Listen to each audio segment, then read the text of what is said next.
Before we dive into Tina's breaking point, I want to pause and speak directly to you. If you've ever felt pressured by family, made to feel guilty, or treated like your only value is in what you can give, you are not powerless. It is never too late to stand firm and choose yourself without shame. But standing firm often comes with a heavy price, the constant worry, the second-guessing, and the overthinking that can steal your peace. That is why I am so proud to share our new guide, 7 Ways to Stop Overthinking After 60. Simple practical tips to feel peaceful every day. Inside, you'll find simple, practical steps to quiet the noise of family drama, release the heavy burden of guilt, and finally find that calm, peaceful feeling you deserve every single day. If you're ready to find that peace, I invite you to learn more by clicking the first link in the description and in the pinned comment. And if this speaks to you, hit that like button and subscribe for more true stories of women who chose dignity over pressure. Because what happens when Tina finally refuses to keep paying for her son's bad decisions is something you won't want to miss. My son looked me dead in the eye and said, "What's the point of having savings if you don't use it to help your family?" He said this to me in my own kitchen just an hour after telling me his car had been repossessed for the 3rd time. I didn't yell. I didn't argue. I just nodded. But in that moment, I made a decision. He thought he was asking for another bailout. He had no idea he was about to get a lesson in consequences. My name is Tina Baldwin. I'm 67 years old, living in Milwaukee, Wisconsin. I've been a widow for almost 12 years now. My husband, Gerald, passed away after a short illness. And ever since then, it's been me, my little house, and the modest savings we worked hard to put away. I live quietly.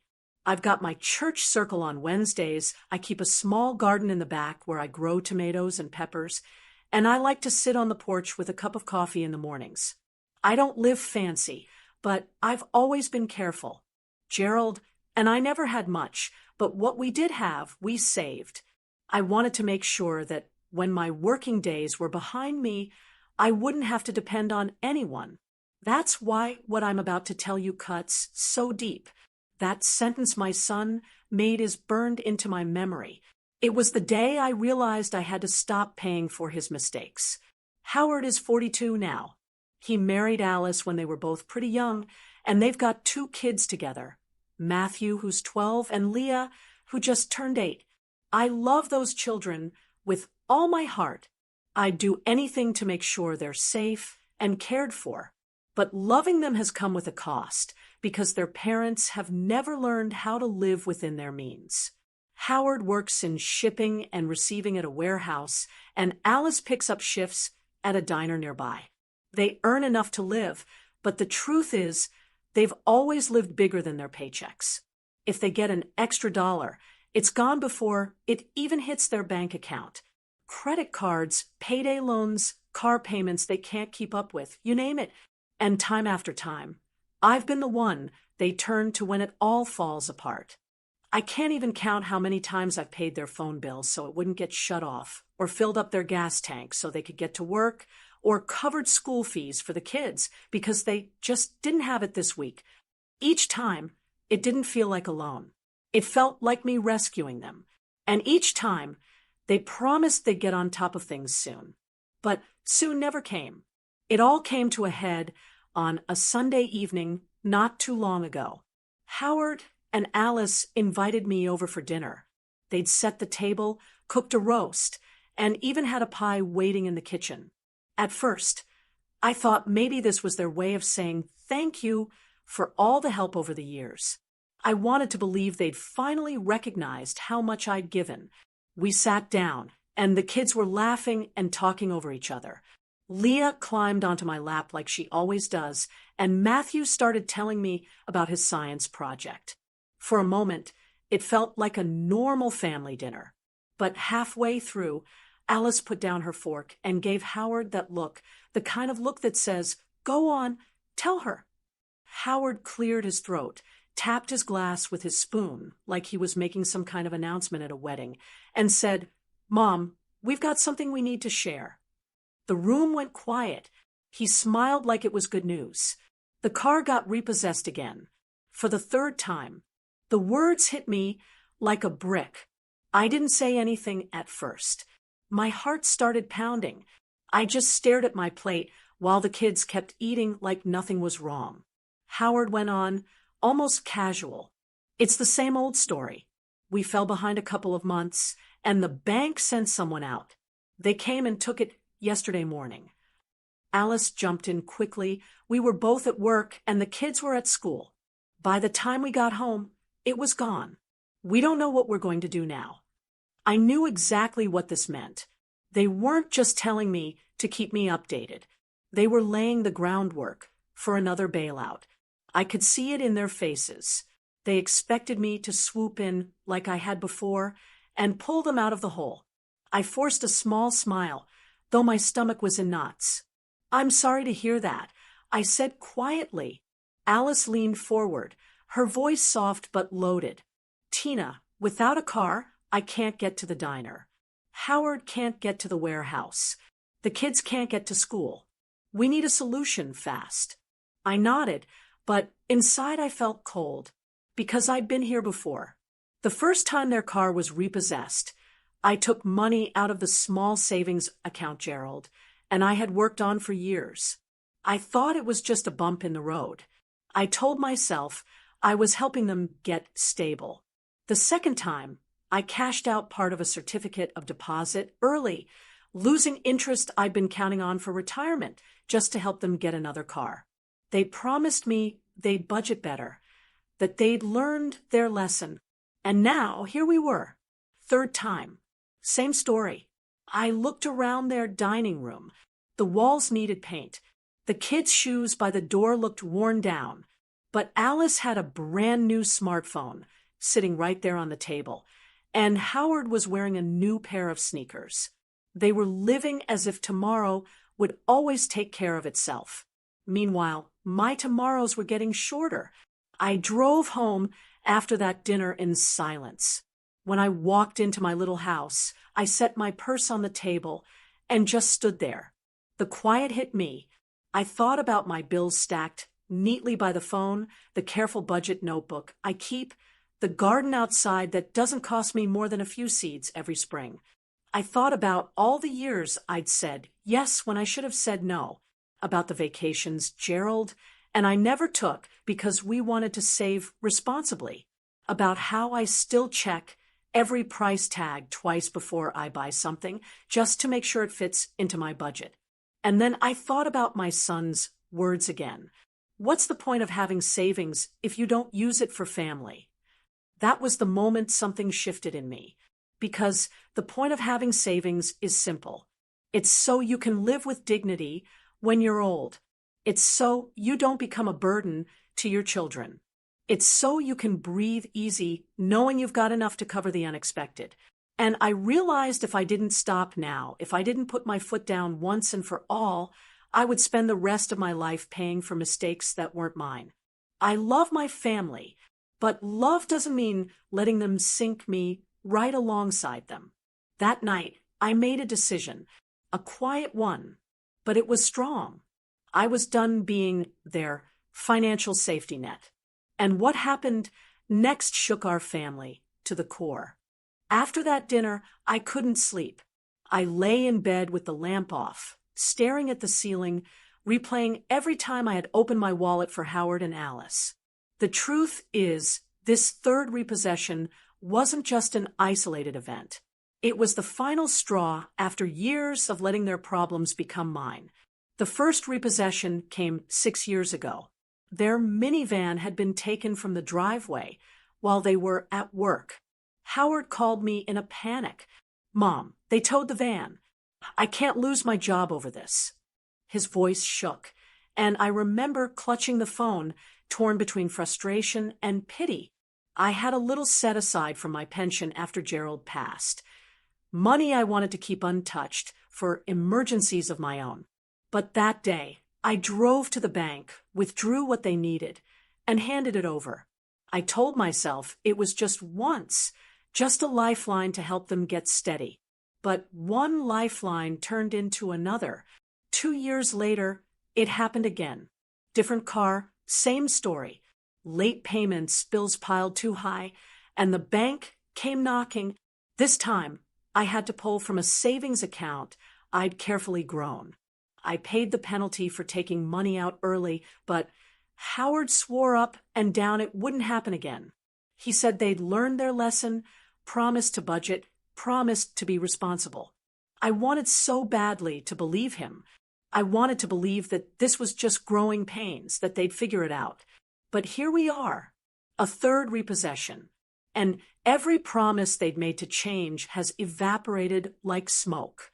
And it's not just the cars. The cars are the big things, the visible disasters, but what's drained me more are the everyday asks that stack up like pebbles in your shoe. You don't notice the first one, or even the second, but after a while, you can't take a step without feeling the ache. Howard calls me on a Thursday evening, voice rushed. "Mom, the phone bill's late again. Can you cover it? Just this once, so it doesn't get shut off." Of course, I cover it, because what if the school needs to reach them about the kids? Alice swings by my house on her way to work, her gas tank nearly empty. "I'll pay you back Friday," she says with a smile, holding out her debit card that I know is already maxed. I hand her 20, then 40, just so she can get through the week. Field trips, school supplies, sports fees. Matthew wanted to play soccer one year, and the fee was only $50. Alice said they couldn't swing it that month, so I wrote the check. Leah's class had a trip to the Science Museum. I bought her ticket and sent her with lunch money. I couldn't stand the thought of my grandkids missing out. Groceries, too. Sometimes Alice would call while standing in the store, whispering like she was embarrassed. "Tina, the card got declined. Could you just give them your number over the phone? I'll pay you back." And I'd do it even though I knew there wouldn't be repayment. More than once, I filled up a cart myself and drove it over to their house so the kids would have something to eat besides boxed macaroni. It's death by 1,000 cuts. One bill here, a few gallons of gas there, a cart of groceries once a month. And every time, I told myself it was just helping out. But when you add it all up over years, it's no small thing. It's my independence being chipped away, dollar by dollar. Meanwhile, I live on a fixed income. My Social Security check isn't big. After utilities, property taxes, and my prescriptions, I've got just enough left for groceries and a little cushion. I clip coupons. I wait for sales. I cook big pots of soup that last me 3 days. That's how I stretch my money. I even split my pills in half once or twice when the pharmacy raised the copay. And yet, while I'm clipping coupons at the kitchen table, Alice is posting pictures on Facebook of them eating out at some new restaurant. Or Howard is smiling in front of a rental cabin up north, beers on the porch with friends, while I'm counting pennies at Aldi.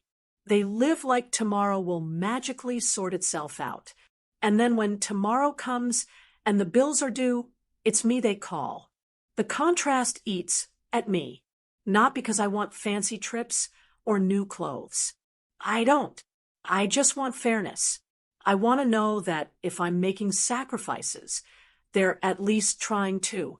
But from where I stand, it feels like I'm carrying the weight while they coast. The worst part is it's not just money, it's the way they expect it. There's no gratitude anymore.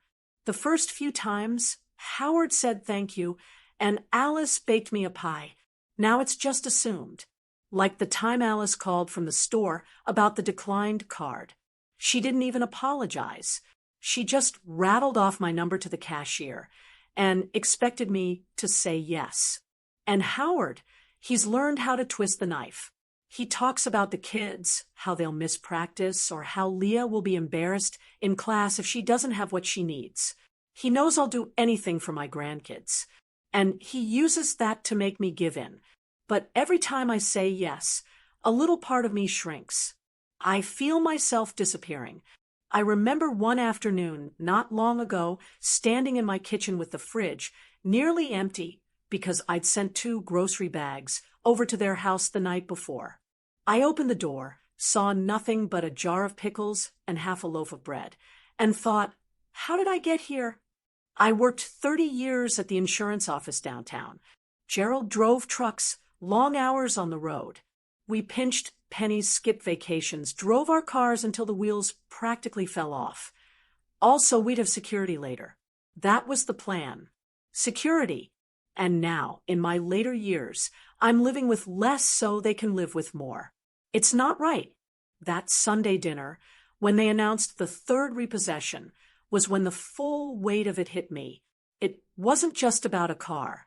It was about a pattern that had drained me for years. A pattern that would never stop unless I stopped it. I sat at my table that night, bills stacked neatly by the phone, and asked myself a hard question. How much longer can I keep this up? The honest answer was, I couldn't. Because if I kept bailing them out, if I kept letting their emergencies become mine, I'd spend whatever years I had left watching my savings vanish and my independence disappear. I love my son. I love my daughter-in-law. And I especially love my grandkids. But love doesn't mean losing myself completely. And as much as it hurt, I knew I had to start pulling back. That realization set the stage for everything that came next. A few days after that Sunday dinner, my phone rang. It was Howard. His voice was calm but serious. Mom, can you come over tonight? Alice and I need to talk to you. My stomach tightened. I already knew what the talk was about. Still, I drove over after supper. The kids were upstairs, and the TV was off, which was always a sign that something heavy was coming. Howard and Alice were sitting at the kitchen table, papers spread out in front of them. I took a seat, folding my hands in my lap, waiting. Howard cleared his throat. Mom, we need your help again. We can't get to work without a car. I just sat there, silent. He went on, we've been borrowing rides, but it's not sustainable. You know how far my job is. Alice can't keep paying for ride shares. We need to get another vehicle fast. Alice leaned forward, her arms crossed. It makes sense. You're retired. The kids need stability. And right now, the only way we can give them that is if you step up, just until we get back on our feet. The way she said, retired, stung. Like I was sitting on endless piles of cash, doing nothing all day, waiting for someone to tell me how to use it. They didn't see the work it takes just to stretch a Social Security check. They didn't see how I clip coupons, cut corners, and put off doctor visits to save a little money here and there. Howard leaned back in his chair, looking at me the way he did when he was a teenager, trying to convince me to let him borrow the car on a school night. Mom, he said slowly, what's the point of having savings if you don't use it to help your family? That line nearly knocked the air out of me. I thought about all the years Gerald and I worked hard, about the nights he slept in his truck to save on hotel costs while hauling freight. I thought about the evenings I brought home stacks of files from the office just to make extra overtime. Every dime we saved was for one reason, so we wouldn't have to beg anyone for help in our old age. That was the whole point of being careful. And now my son was sitting there, treating my savings like it was his emergency fund, as if all those years of sacrifice were just a pot of money for him to dip into whenever he made a mistake. I looked at him, then at Alice. Their faces were expectant, like they already knew I'd say yes. After all, I always had. I forced a small smile, but inside I was boiling. I hear what you're saying, I said quietly. Howard leaned forward, sensing victory. So you'll help us get the car back. I shook my head slowly. I need time to think. The silence in that kitchen was heavy. Alice tapped her fingers against the table. Tina, this isn't the time to think. We need action. We've got bills piling up, jobs on the line, and kids who need to get to school. We can't wait. I looked down at my hands. They were shaking slightly, not from fear, but from holding back words I wanted to say. I wanted to tell them how small I felt each time I had to pull money from my account to cover their poor choices. I wanted to tell them how insulting it was to hear my savings described as if it belonged to everyone. But I kept quiet. Howard let out a sigh, then softened his voice. Mom, you've always been there for us. You've always kept this family together. We need you now more than ever. And there it was, the guilt, the reminder that if I didn't step in, everything would fall apart. That somehow their lives were balanced on my shoulders. I nodded slowly, just to end the conversation. I'll think about it, I repeated. Then I stood up. Alice rolled her eyes, as if I was being dramatic. Fine, but don't take too long. We can't afford delays. I left their house and drove home in silence again. When I pulled into my driveway, I sat in the car for a long time. My heart was pounding because I knew what had just happened. My son and his wife had drawn a line in the sand. They were no longer asking, they were demanding. And worse, they felt entitled to what I had worked for. Inside my house, I set my purse on the table and pulled out my budget notebook. I flipped through the pages where I'd tracked every expense for years. Every electric bill, every grocery receipt, every prescription copay was written in neat rows. I compared those numbers to the withdrawals I'd made to help Howard and Alice. The totals made me sick to my stomach. That money was gone. My independence had been chipped away, just as surely as if they'd taken it with their own hands. But as I sat there, pen in hand, I felt something new. Not just anger, not just exhaustion, determination. I realized that night I couldn't keep living this way. I couldn't keep letting their bad decisions dictate my future. I love my family, but love doesn't mean letting them spend me into the ground. That night, as I closed the notebook and turned off the light, I made myself a quiet promise. The next time Howard and Alice came to me for money, things would not go the way they expected. For the first time in a long time, I felt a spark of strength. And it scared me, but it also gave me hope. Because deep down, I knew I was finally ready to say no. Can you imagine hearing that from your own son? If that line made you as angry as it made me, hit subscribe right now. And if you're shaking your head saying, I'd never put up with that, drop a comment and let me know. After that night, I tried to keep some distance, but it didn't take long before the cracks started to show. A week later, Alice called me in the afternoon. Her voice was sugary, like she was trying to soften me up. Tina, could you help us with the car insurance this month? Just this once. We're short, and the kids can't be without coverage. I sat there with the phone pressed to my ear, looking at the stack of envelopes on my table, my own insurance bill sitting right on top. How much is it? I asked cautiously. Only $200, she said quickly, like it was pocket change. We'll pay you back once Howard's overtime comes in. I wanted to believe her, but as she spoke, I remembered the pictures she'd posted online just 2 nights earlier. Pizza boxes spread out on their table, milkshakes from that new burger place, all of them smiling. If they had money for takeout, how could they not have money for insurance? I'll think about it, I told her. The pause on the other end was sharp. Then Alice said in a clipped tone, All right, let me know, but it's important. When I didn't jump in with a yes, she sounded annoyed, almost insulted, like it was expected, not requested. That stung. Later that week, Howard stopped by my house after work. He dropped into the chair at my kitchen table without even asking, and the first thing out of his mouth was, Mom, you've been acting different lately. I set down my coffee mug. Different how? He leaned back, arms crossed. You hesitate now. You used to just help without making it a big deal. Lately, it feels like you've got an attitude about it. An attitude. That word hit me square in the chest. I thought about all the years I'd been bailing them out, quietly draining my savings while they lived without worry. And now, because I dared to pause, I had an attitude I kept my voice calm. Howard, I'm tired. I've been stretching myself for a long time. He shook his head, like I was being unreasonable. It's not that complicated. Family helps family. Then he stood up, kissed my cheek, and walked out like the conversation was settled. I sat at the table long after he left, staring at the bills stacked neatly in front of me. Family helps family, he said, but shouldn't that go both ways? Shouldn't it mean respect, gratitude, and effort, not just taking?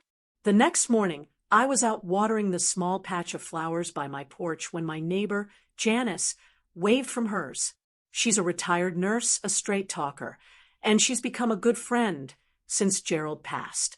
She could see something was weighing on me. You look worn down, Tina, she called. What's going on? I set the watering can down and walked over. Sometimes you just need to say things out loud to someone who isn't family. I told her about the repossession, about the insurance, about how Howard had called me out for having an attitude. Janice listened without interrupting, nodding slowly as I spilled it all. When I finally stopped, she looked me dead in the eye and said, "They're adults. You're not their ATM." Her words were blunt, but they hit home. I laughed nervously. It's not that simple. They've got the kids. What am I supposed to do? Let them go under. They won't go under, she said firmly. They'll adjust. Right now, they don't have to because they've got you, and they know you'll always cave. If you keep paying, they'll keep spending. I didn't say anything. She patted my arm. You raised your kids. Tina, that job's done. Now, it's their turn to figure it out. That night, her words rattled around in my head. I sat at my kitchen table, staring at my notebook where I keep track of every dollar. I started to imagine what life would look like if I didn't have to keep dipping into my savings. If I could use that money to secure my own future instead of patching up theirs. I thought about what it would feel like to know my savings was safe, locked away, where even I couldn't touch it on a whim, let alone be pressured into handing it over. The thought was both scary and comforting. Scary, because saying no to Howard felt like breaking some unspoken rule. Comforting, because for once, it would mean my money was really mine. The truth is, I've spent so many years bending over backward for them that I almost forgot what it feels like to stand up straight. As I sat there that night, I realized Janice was right. The cracks in this arrangement were getting wider, and if I didn't do something soon, the whole thing was going to collapse, taking me with it. I closed my notebook, folded my hands, and whispered to myself, I can't keep doing this. And that was the first time I truly started to believe it.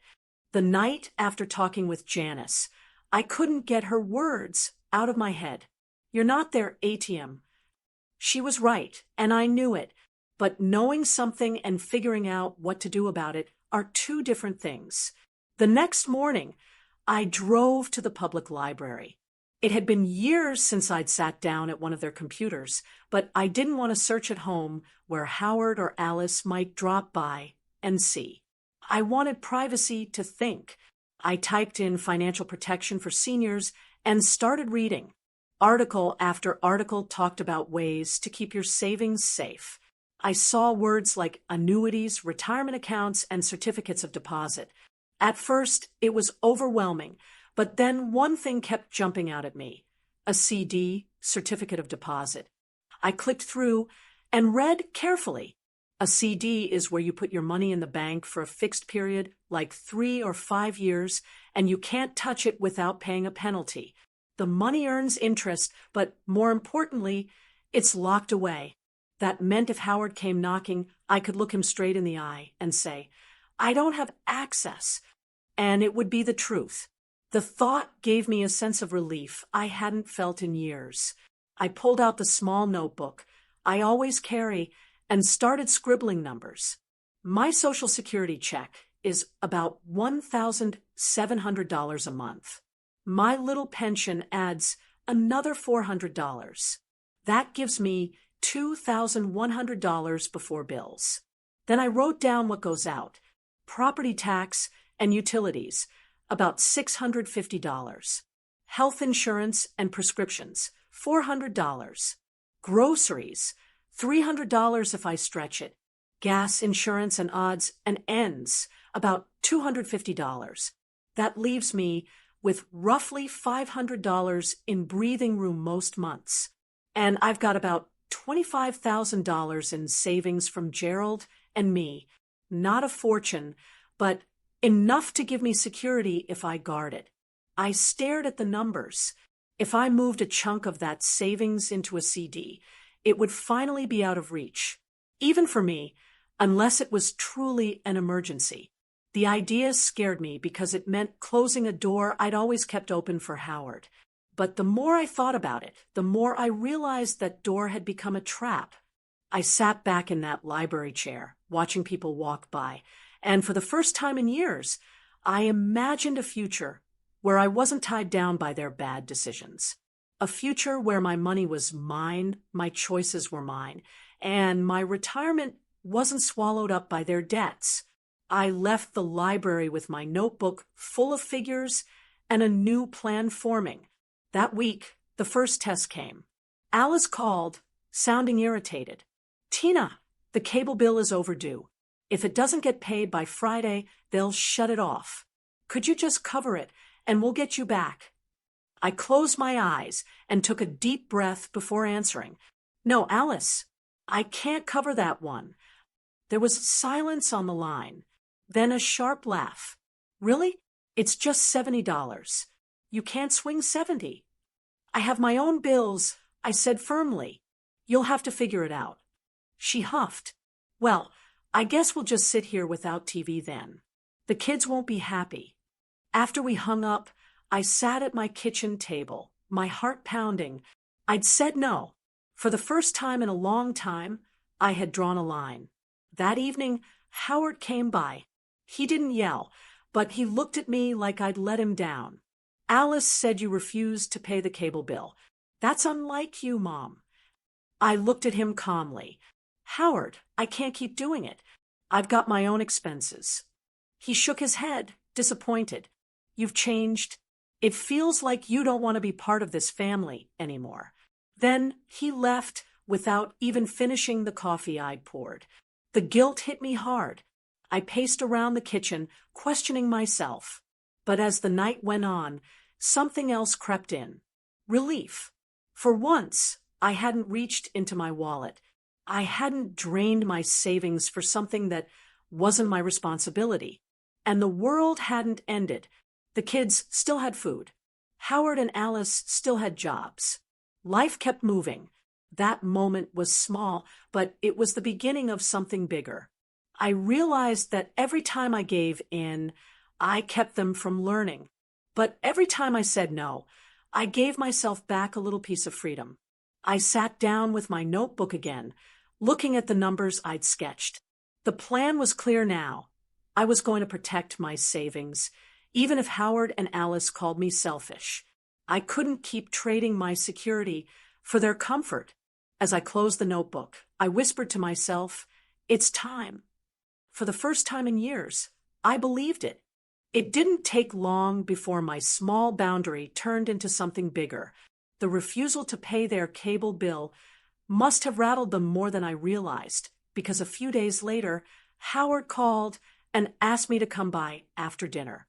His tone was clipped, like there was business to settle. When I walked in, Alice was already at the kitchen table, with her arms folded. Howard stood near the sink, pacing. I sat down, waiting for them to speak. Howard started right in. "Mom, we need to talk about this new attitude of yours." I kept my face calm. "What attitude?" Alice jumped in before he could answer.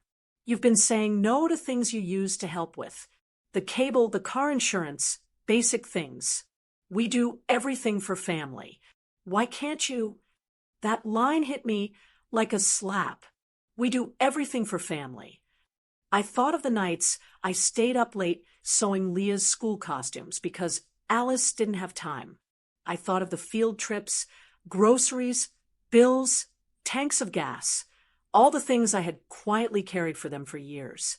And now, because I had finally said no, they dared to question whether I did enough for family.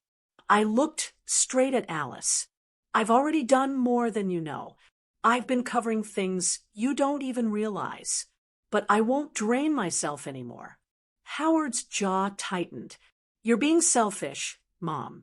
We're out here trying to raise 2 kids, working long hours, doing everything we can. And you sit on your savings like it's some kind of trophy. The words cut deep, but I didn't flinch. That savings is all I have. Howard, your father and I worked hard for it, so I could have security in my old age. It's not a trophy. It's survival. Alice leaned back, scoffing. Survival? You live in a paid-off house. You've got steady checks coming in. You're comfortable. Meanwhile, we're drowning. If family can't step in now, then what's the point? My hands gripped the edge of the table. The point is, you've had chance after chance. I've already bailed you out of 2 repossessions. I've covered bills, food, and everything in between. And here we are again. Nothing changes. Howard's voice rose. So what? You're just going to turn your back now? On us, on your grandkids? I steadied my tone. I'll never turn my back on the kids. But I won't keep rescuing you from the choices you make. You're adults. This is your responsibility. The room went silent for a moment. I could hear Leah upstairs singing to herself, unaware of the storm brewing downstairs. Alice finally said, her voice sharp, "Fine, do what you want, but don't come crying when you're sitting alone, and your money can't hug you back." Howard didn't look at me. He muttered, "Unbelievable," and walked out of the kitchen. I sat there a minute longer, staring at the wood grain on their table. My chest was tight, but not from fear, from sadness. These were my own flesh and blood, and they couldn't see past their own needs to understand mine. I stood up quietly, picked up my purse, and said, "I'm going home." No one stopped me. When I got back to my house, I sank into the chair at my kitchen table. My hands shook a little. Part of me wanted to cry, but the tears wouldn't come. Instead, I felt a deep ache in my chest, the kind that comes when you finally admit a hard truth. Howard and Alice were never going to change as long as I kept enabling them. They had convinced themselves that my savings was their safety net. And every time I gave in, I proved them right. But not anymore. That night, I sat down with my notebook and looked at the numbers again. I knew what I had to do. I had to make my plan real, not just an idea on paper. If I didn't, the pressure would keep building until I cracked. For years, I'd been afraid of what would happen if I said no. But I realized something as I sat in that quiet kitchen. Saying yes was what had been destroying me. I closed the notebook and made myself a promise. Tomorrow, I would take concrete action. I would go to the bank and put my savings out of reach. That way, no matter how many times Howard or Alice tried to guilt me, I could honestly say, I can't. I finally went to bed, but even then, I couldn't sleep. I lay there listening to the hum of the refrigerator, thinking about Gerald. He always used to say, "Plan for tomorrow, Tina, because tomorrow will come faster than you think." And he was right. Tomorrow had come, and I had to be ready. When the sun came up, I made my coffee and watched the light pour into my little kitchen. I still felt shaken from the confrontation, but underneath it was something new, resolve. Howard could call me selfish. Alice could call me cold. But I knew the truth. I wasn't cutting them off out of spite. I was saving myself. And once I made that decision, there was no going back. After the argument at Howard and Alice's house, I expected some coldness, maybe a few silent treatments. What I didn't expect was how quickly the story spread. The first sign came at a Sunday potluck at my sister-in-law's. I'd barely set my casserole down when one of the cousins leaned in and said, "Tina, I heard you've been holding onto your savings pretty tight these days." Isn't family supposed to come first? Her words cut like glass, mostly because I knew exactly where they came from. Alice had a way of dropping comments that sounded casual but carried poison. As the afternoon went on, I caught more whispers. She could help, but she won't. It's not like she needs all that money. The kids are the ones who'll suffer. I smiled politely and made small talk, but inside, my stomach turned. I had spent years stepping in for Howard and Alice, filling gaps they left wide open. And now, because I finally said no, I was the villain. At one point, I stepped outside to catch my breath. The laughter and chatter inside the house faded, replaced by the sound of leaves rustling. I sat on the porch swing and thought about how entitlement can twist people's vision. To Howard and Alice, my years of sacrifice didn't count. The only thing that mattered was what I refused to do now. Later that week, I ran into a neighbor at the grocery store who said, "I heard you've been keeping your money to yourself." I hope that's not true, Tina. Kids need all the help they can get. I wanted to shout that I'd already given more than anyone knew, that I'd emptied accounts, covered bills, and skipped my own needs to keep Howard and Alice afloat. But I just smiled tightly and said, "People talk."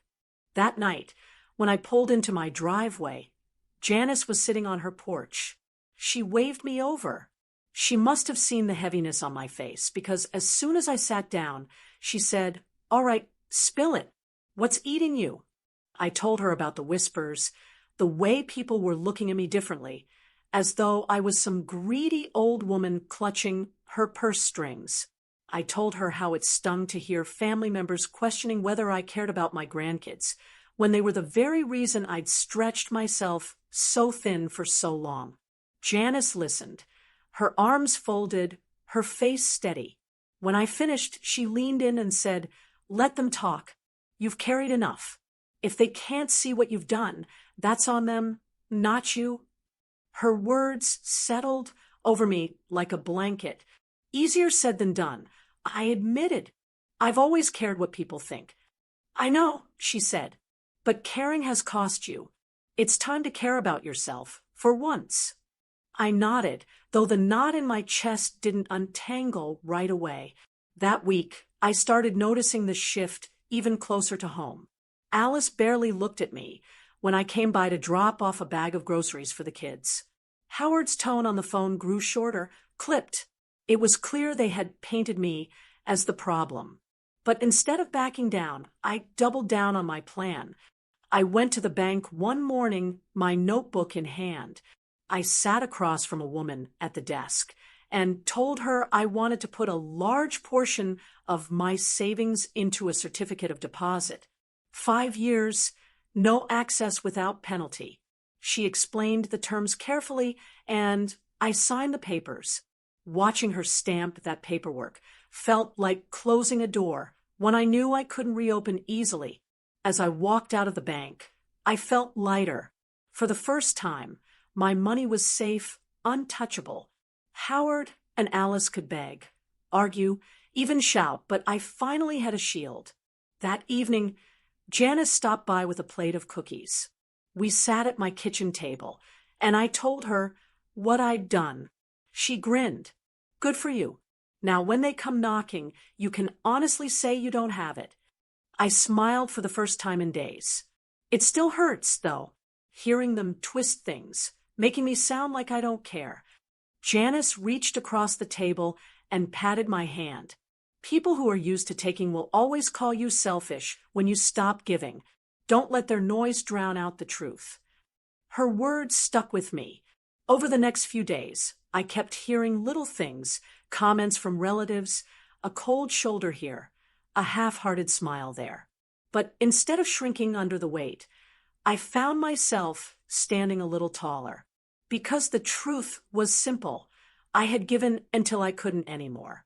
And now I was finally protecting what I had left. It wasn't easy. It never is when you go against the grain of what people expect. But every step forward felt like reclaiming a piece of myself I thought I'd lost. And deep down, I knew this was only the beginning. Have you ever been painted as the bad guy just for finally saying no? If that hit close to home, please share this video. It might help someone else.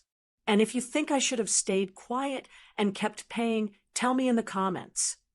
About a week after I put my savings into that CD, my phone rang early in the evening. I saw Howard's name on the screen. For a second, I thought about letting it go to voicemail, but something told me to pick up. His voice came fast, shaky. "Mom, we're in trouble. Alice has missed 2 shifts this week. The bills are stacking up, and without a car, we're stuck. We need help immediately." I stayed quiet, letting him talk. He went on, "We're behind on rent, the electric company's threatening to shut us off, and Alice can't get rides to work anymore. I don't know what else to do. Please, Mom." I took a slow breath. "Howard, let's meet tomorrow morning. We'll talk over coffee." He agreed, sounding relieved, probably assuming that meant I was ready to bail them out again. The next day, I drove to the little diner near my house. I got there early and ordered coffee, my hands wrapped around the warm mug while I waited. Howard walked in 10 minutes later, looking worn down. His shirt was wrinkled, his hair uncombed, and the weight of his problems showed in his eyes. He slid into the booth across from me. "Thanks for meeting me. Mom, we need money. Fast. If we don't pay the landlord by Friday, we're out. And the electric bill." I raised a hand gently. "Howard, listen to me."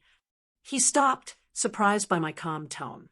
"I went to the bank last week," I said steadily. "I locked most of my savings into a 5-year CD.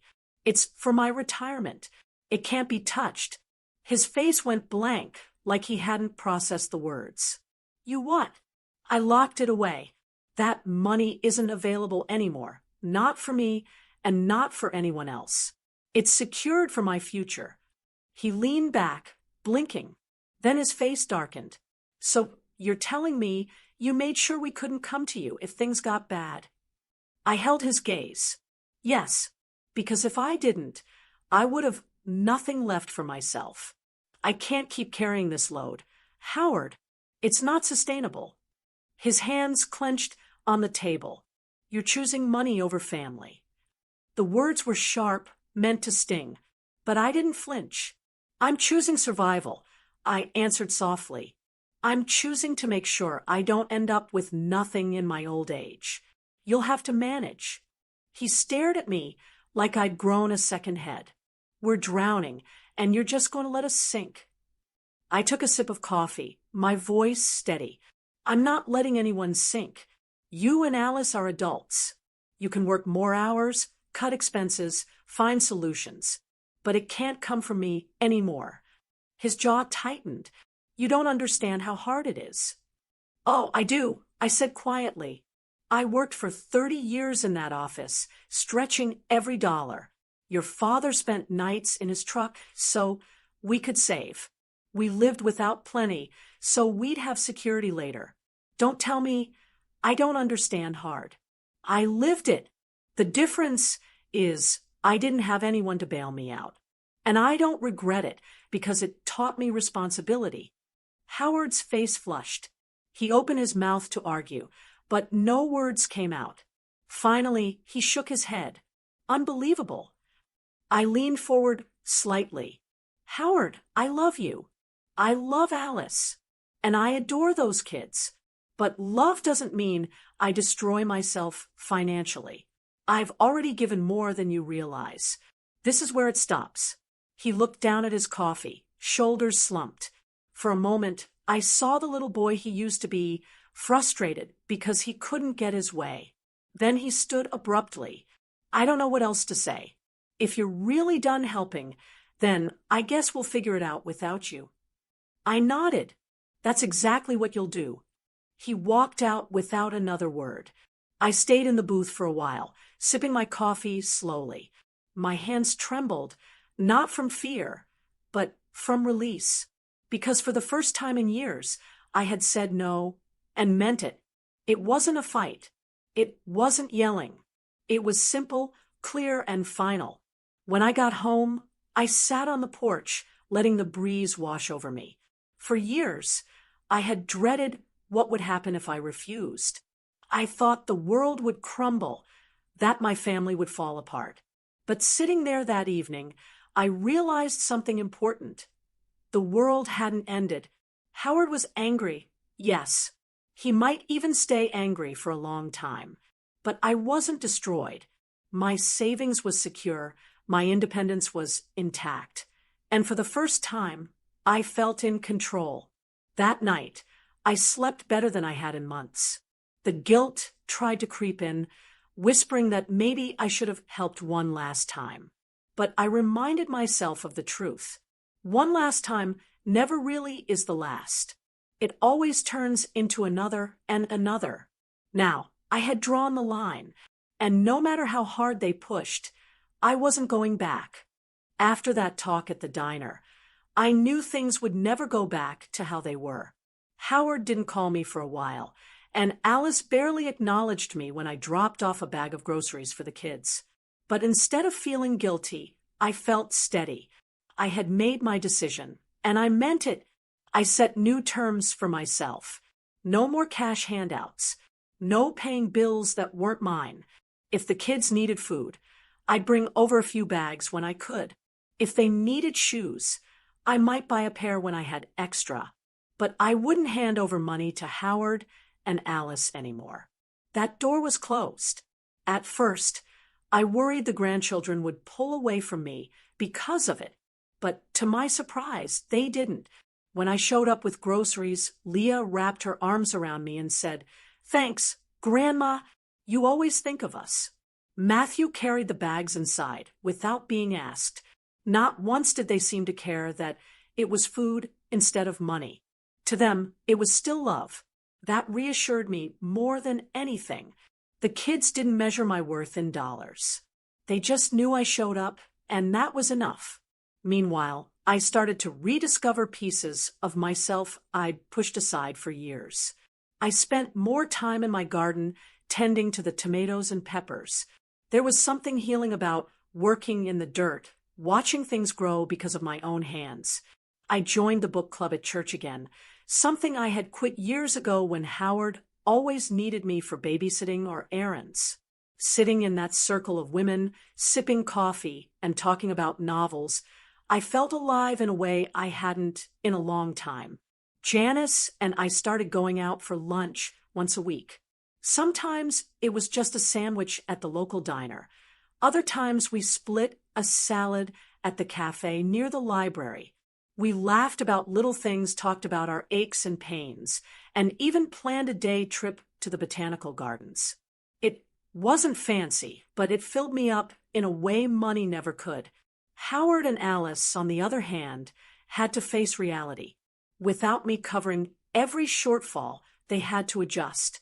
Alice picked up extra shifts at the diner, and Howard started doing odd jobs on weekends, painting fences, hauling junk, anything to bring in cash.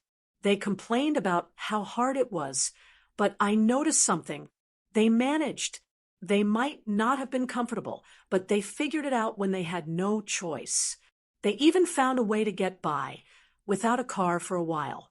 Howard rode with a co-worker who lived nearby, and Alice carpooled with another waitress. It wasn't ideal, but it worked.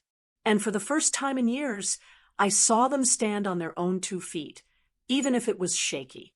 I still stopped by to see the kids. We baked cookies together one Saturday, and Leah proudly showed me the book she was reading for school.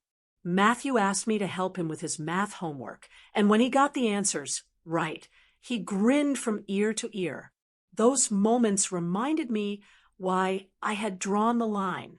I wanted my relationship with my grandchildren to be about love and support, not about money. I didn't want them growing up thinking that Grandma was just the person who fixed their parents' mistakes. I wanted them to see me as someone steady, someone who cared enough to be present without being drained. Slowly, the heaviness that had sat on my shoulders for years began to lift. I no longer felt like I was one step away from losing everything. I no longer dreaded every phone call, wondering what new crisis I'd be asked to pay for. Instead, I felt like myself again. I could sit on my porch in the evenings with a cup of tea and actually enjoy the quiet. I could plan small things for myself without worrying about someone else's overdue bill. Howard still wasn't happy with me. He kept his distance most of the time, his pride wounded. Alice stayed cold, her smile tight whenever I saw her. But I noticed something. When I didn't cave, their anger eventually fizzled out. They had no choice but to deal with life on their own terms. And me, I finally had room to breathe. I wasn't their safety net anymore. I was Tina Baldwin again, a woman with her own life, her own choices, and her own peace. The months after that diner conversation brought more peace than I had felt in years. It didn't happen overnight, but slowly I noticed the weight lifting off me. I slept better. I didn't wake up in the middle of the night worrying about how much money I had left or what bill Howard and Alice were going to drop on me next.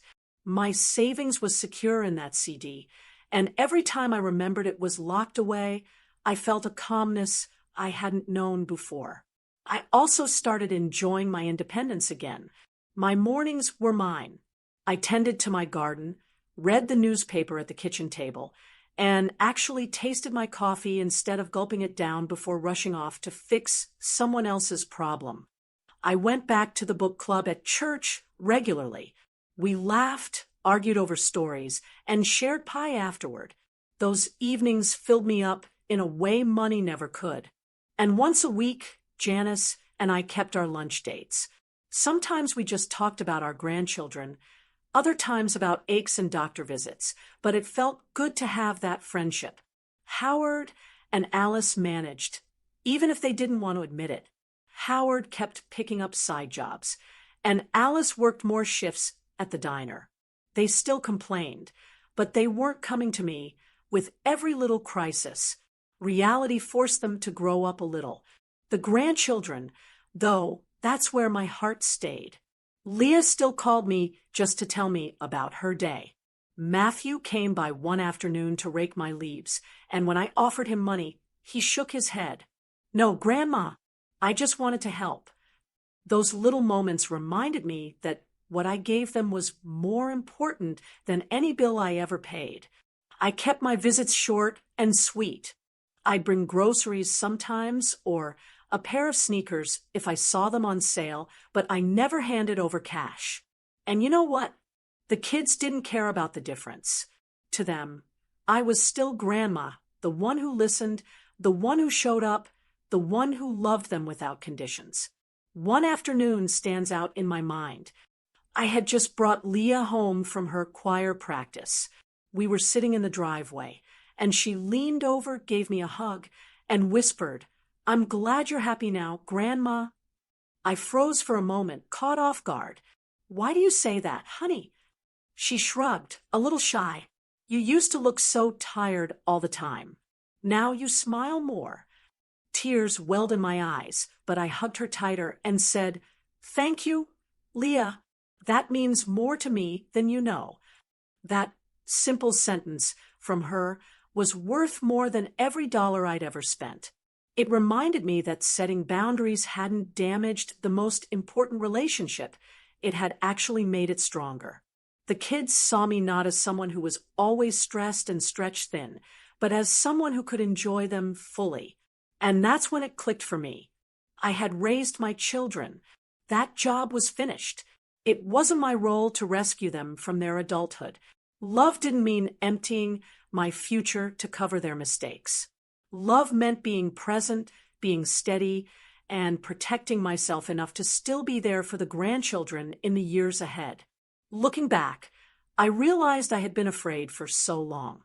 Afraid that if I stopped helping, I'd lose them.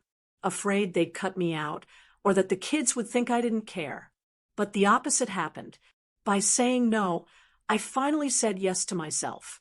And by standing firm, I showed the kids what it means to have self-respect. These days, I spend my evenings sitting on my porch, watching the sun dip low. I read more, garden more, and laugh more. I don't feel like an ATM machine anymore. I feel like me again.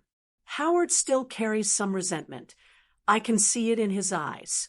Alice keeps her distance most of the time. But the storm between us has calmed. They figured out how to make do, even if it wasn't the way they wanted. And I think deep down, they're learning that I won't always be there to pull them out.